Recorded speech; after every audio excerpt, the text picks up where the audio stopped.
Assalamualaikum warahmatullahi wabarakatuh. Alhamdulillahirabbil alamin. Bersyukur kepada Allah atas nikmat hari ini. Allahumma salli wa sallim wa barik ala sayyidina Muhammad wa ala ali sayyidina Muhammad.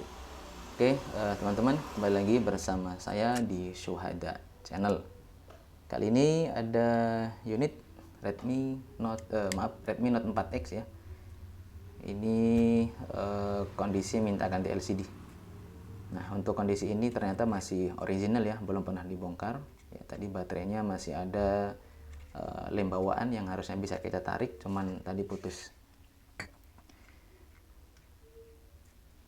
Oke ya, ini user bawa ini minta ganti LCD karena LCD sudah retak ya. Dan disentuh kadang-kadang bisa ternyata. Kadang-kadang bisa, kadang enggak gitu. Oke, ini saya coba lepas baterai karena masih ori ya teman-teman, masih original bawaan, jadi lemnya itu sangat kuat gitu. Nah, buat teman-teman juga jangan menggunakan besi ya, atau plat dari besi yang untuk membuka baterai, terutama baterai yang masih ori seperti ini, karena ditakutkan bisa membuat baterai ini sobek.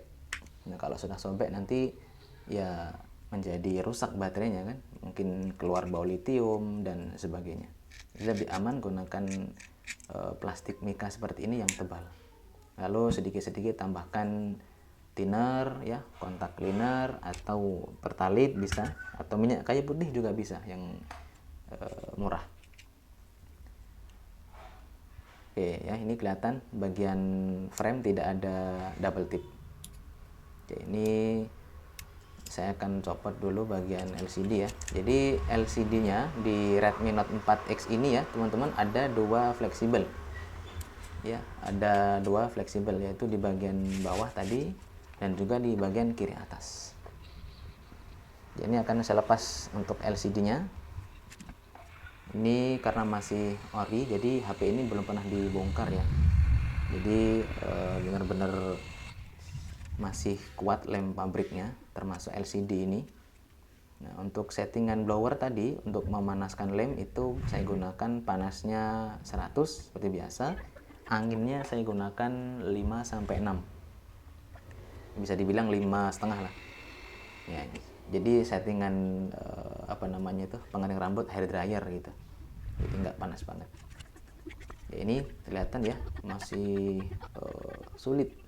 Ini sampai saya paksa ya teman-teman untuk plat ini bisa masuk ke sela-sela LCD dan frame, karena memang lemnya masih benar-benar kuat gitu. Jadi masih benar-benar original bener gitu.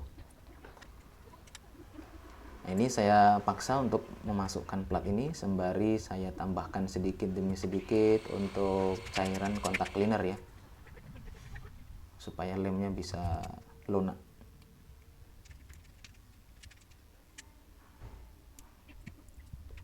Oke ya. Jadi buat teman-teman kalau buka LCD yang ori seperti ini ya, itu ya ini karena saya mau ganti LCD baru, jadi ya mau pecah juga nggak masalah gitu ya. Tapi kalau masih bagus gitu ya, pelan-pelan, usahakan benar-benar jangan sampai ada human error ya, atau salah dalam eksekusi. Apalagi untuk HP-HP yang harus membongkar HP itu dari LCD-nya, seperti seri Samsung dan sebagainya. Itu benar-benar menguji ketelitian dan kehati-hatian. Nah, ini karena LCD-nya mau diganti, jadi ya aman. Oke, jadi untuk membuka LCD Redmi Note 4X saya agak lupa ya teman-teman. Jadi ada fleksibel atas, kiri atas itu di bawah mesinnya ada IC-nya dan nempel. Jadi harus kita bongkar, harus kita angkat untuk mesinnya. Nah, ini ya di pojok kiri ada yang nempel. Nah, ini. Jadi saya tadi lupa juga gitu. Nah, ini baru bisa terlepas. Jadi kalau nggak dicopot, kalau kita paksa tarik ya putus fleksibelnya. Nah, ini ya teman-teman, akibat tadi saya agak sedikit memaksa memasukkan plat tadi untuk bongkar LCD ya, efeknya agak sedikit ya, ada yang masuk bagian lem keangkat ya. Jadi plat bawah LCD agak keangkat. Nah ini untuk menguji saja apakah LCD-nya masih nyala ketika tadi saya bongkar LCD-nya dengan agak sedikit ekstrim ya. Mudah-mudahan masih nyala ya teman-teman. Jadi kita pasang lagi untuk mesinnya.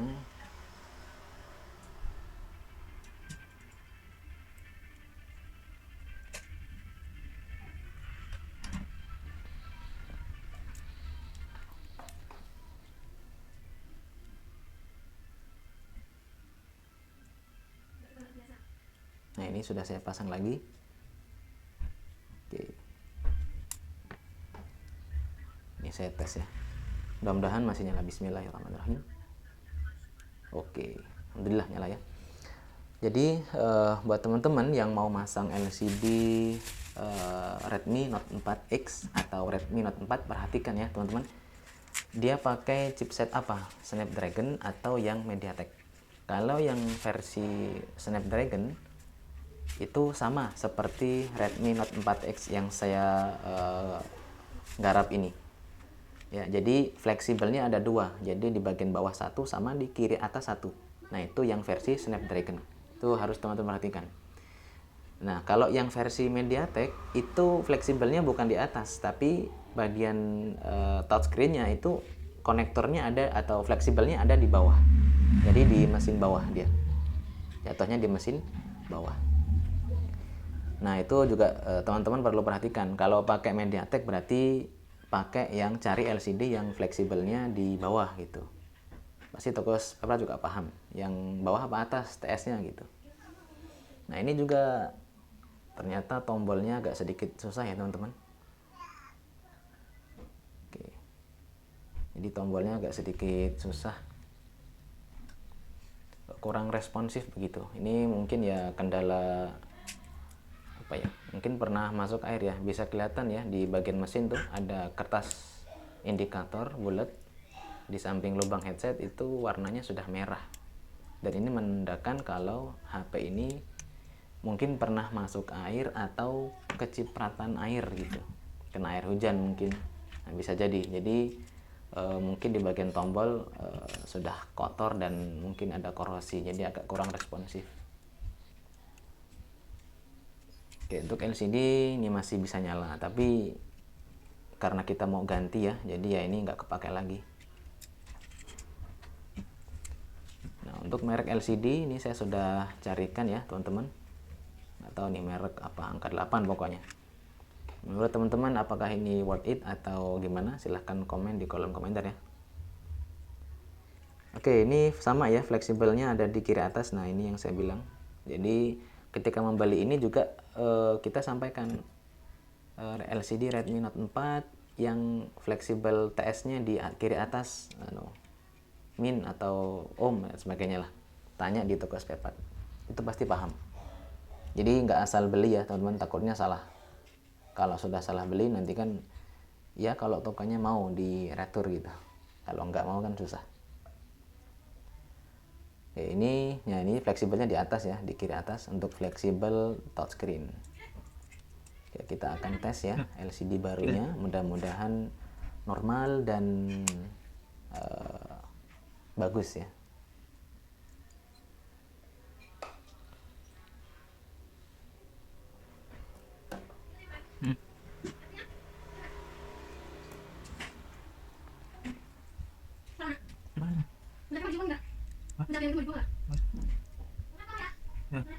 Oke, ini saya pasangkan.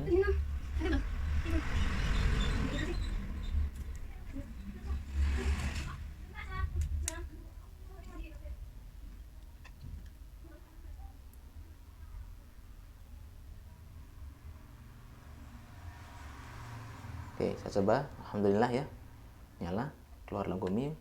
Mudah-mudahan sentuhan normal. Oke, ini sudah saya coba. Bisa ya, sentuhan ternyata lumayan responsif. Ya walaupun nggak seresponsif yang ori ya teman-teman, jelas berbeda. Tapi sangat ya lumayan lah gitu. Oke, karena sudah nyala, tinggal kita eksekusi dengan kita lem. Mudah-mudahan proses pemasangan tidak terjadi kesalahan ya teman-teman.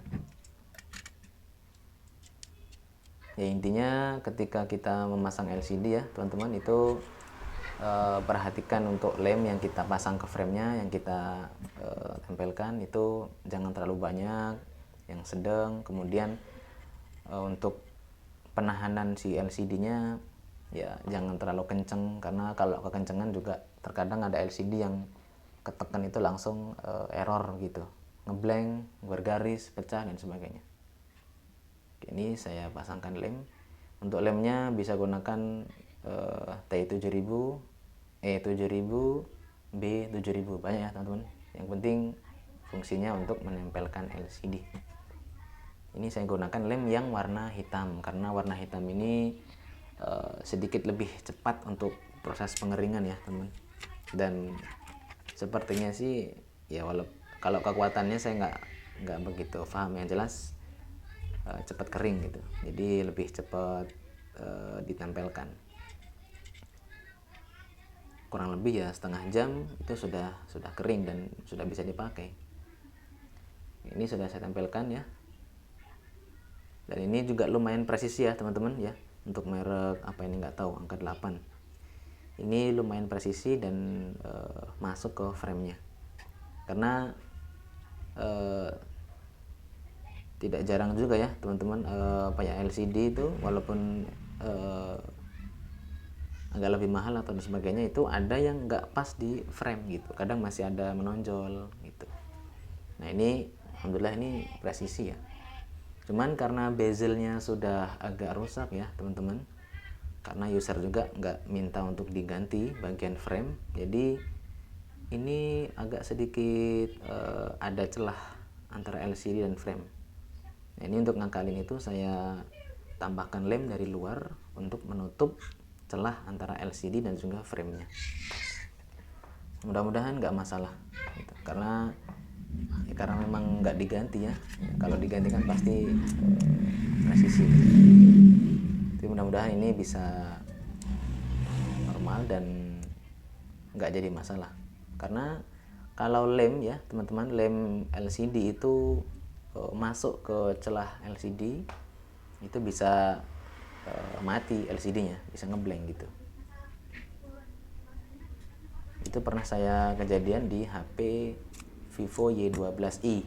Nah itu apa ya, ada celah sedikit lem masuk ke bagian LCD, itu LCD-nya mati ya, jadi agak ini mati, tapi dibersihkan, ditempelkan lagi itu nyala, cuma nanti pas dipasang kemasukan lagi mati lagi begitu. Jadi benar-benar kita harus hati-hati kalau LCD baru ya, LCD baru ini kita harus hati-hati benar. Oke, ini sudah saya presisikan dengan maksimal ya, lalu saya kencangkan dengan karet. Cuman untuk penahanan ini saya hanya gunakan sekali saja untuk karetnya, nggak saya putar 2 kali, karena kalau kekencangan takut pecah ya teman. Oke, ini saya percepat, ini kurang lebih sudah sekitar 1 jam ya, 1 jaman, dan udah kering nih alhamdulillah. Oke, ini lumayan presisi ya, ini saya perhatikan celah-celah juga sudah tertutup. Mudah-mudahan nanti ketika kita nyalakan tidak ada cahaya yang keluar atau lubang atau celah. Ini saya coba. Bismillahirrahmanirrahim. Oke, ini tombolnya agak susah ya teman-teman, jadi responsifnya lama, dan saya juga nggak ada stok untuk fleksibel tombol ya, jadi harus kita cari nanti kalau misalnya ini beneran nggak responsif. Oke, nyala ya alhamdulillah, sentuhan juga normal, nggak ada celah juga di bagian sisi LCD dan frame, rapat ya alhamdulillah. Nah ini ya, kurang responsif. Jadi tombol yang saya ganti itu, yang saya belikan ini baru yang tombol luar ya teman-teman, tombol yang di framenya, tombol yang di backdoor belakang ya, tombol yang menonjol keluar, karena memang sudah tenggelam atau karet yang untuk menekan si fleksibel itu sudah hancur, jadi tombolnya tenggelam, atau bahasa ininya sudah nyelam ke dalam gitu tombolnya. Dan sudah saya belikan juga, cuman untuk fleksibelnya ini yang saya nggak belikan ya, karena memang saya kiranya nggak ada masalah begitu. Oke, ini sudah saya pasang double tip di bagian bawah fleksibel. Nah ini supaya lebih rapat. Di bagian baterai juga sudah saya berikan double tip supaya lebih kuat. Ini jangan lupa untuk memasang fingerprint gitu. Oke, dan ini tombol ya. Nah ini sudah putus ya tombolnya. Nah tuh tombol on off dan juga tombol power. Maaf, tombol volume dan juga tombol power. Nah ini sudah saya belikan, cuman ini tombol on off bagian luar ya, bukan fleksibel gitu. Karena emang saya kiranya nggak ada masalah. Ternyata di tombol yang di spare part ini, yang di toko spare part ini dari plastik ya, bukan asli aluminium. Kalau yang ori kan aluminium tombolnya, sesuai dengan backdoornya. Tapi nggak masalah, yang penting bisa untuk nekan tombolnya, fleksibel.